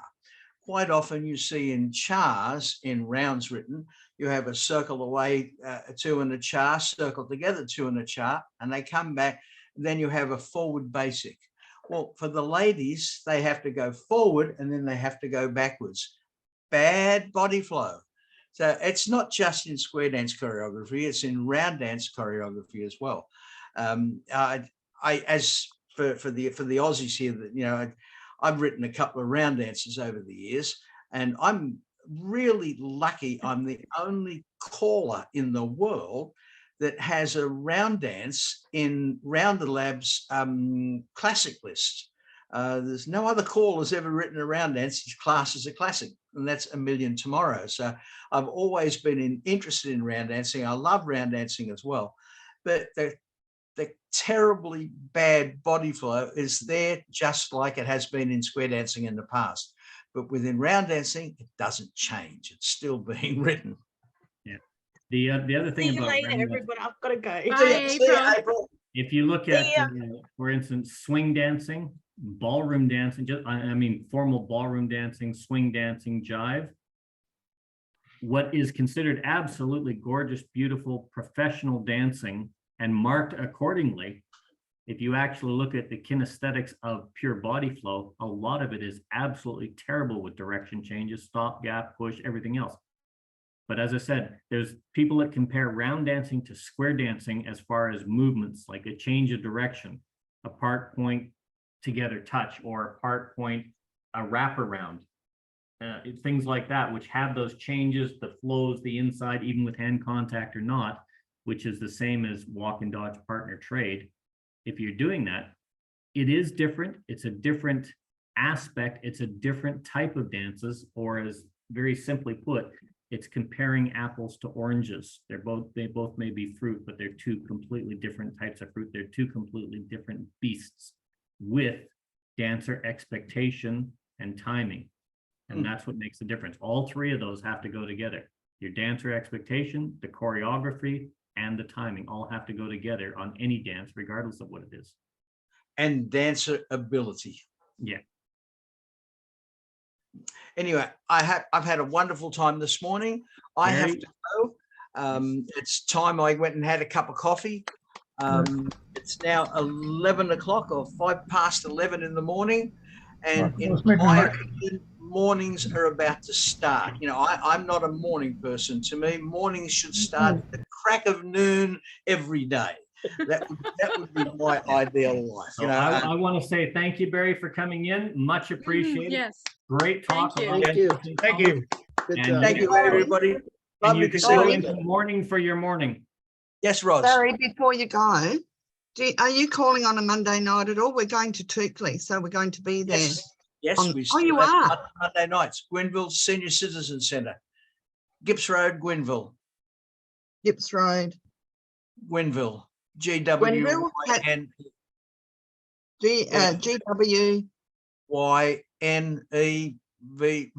VILLE. I think it's Okay, I class. think I've been there before sometime. Yeah, it's classed as Wollongong Senior Citizen Centre. A mouthful, Wollongong Senior. Yeah, I'm sure we've been there before. What time? 7:30. You can get there 7:30? earlier, but you won't be there. Oh, okay. They have, All right, they we'll have see if we can Zumba make it. dancing Zumba. before Zumba, Brazilian dancing, Yeah. sexy Ah, stuff. okay. What, yours isn't? No. Have a look No, at the call. but- The call but was an Jen-